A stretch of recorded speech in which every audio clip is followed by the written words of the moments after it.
Thanks, Nabra. I'm honored to be here. Certainly a lot to take in, and as a result of that, I've normally will just speak, but because there's so much that came to me as a result of this performance, forgive me for having the crutch of some notes.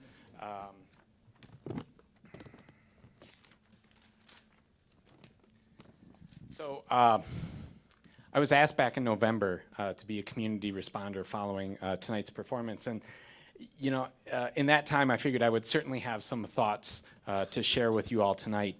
As the performance grew closer and closer, I found myself at a loss for words.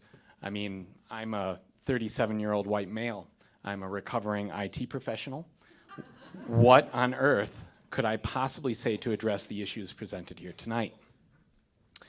I have no point of reference. Granted, I read, I watch the news, I create opportunities to interact with people from all communities.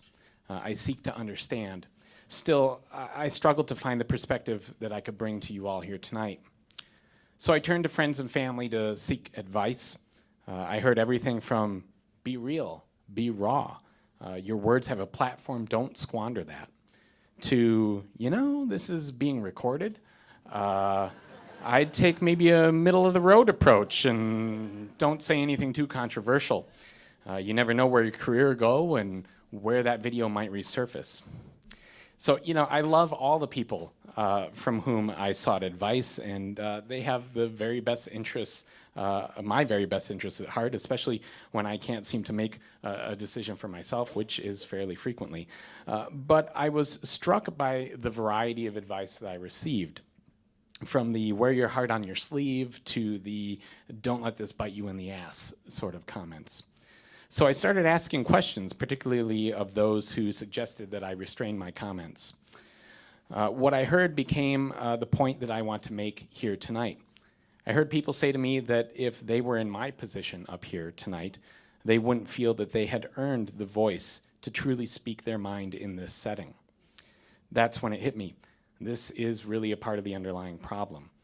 We have people who feel they haven't earned their voice, and others who feel that theirs is the only voice that matters, and still others whose voices are shouting into an empty room. If we as a society have this level of disparity in the dialogue around this issue or others, what hope do we have? Now, I know that sounds grim, but what gives me hope is performances like the one we saw here tonight. What gives me hope is the students in Parkland, Florida. What gives me hope is the people finding their voice, and what's more, finding the power in their voice.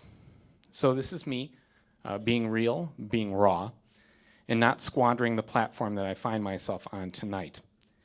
It's time we found our voice as Americans, and that voice doesn't care whether you have a D or an R or any other letter after your name.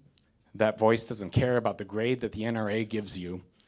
That voice only cares that you do the right thing, which is to create a platform for it to be heard. As Milwaukeeans, we need to be able to engage in a dialogue around this issue and others. We are becoming more and more polarized by the minute.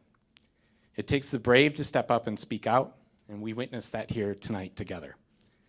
I'm a 37-year-old white male, and I have a voice. I have a voice that I will not squander. I have a voice that I will use to be an advocate and speak out when I see disrespect and inequity. I have a voice that I will use to support a growing platform for discussion, understanding, and action, and I hope that you'll join me. Thank you.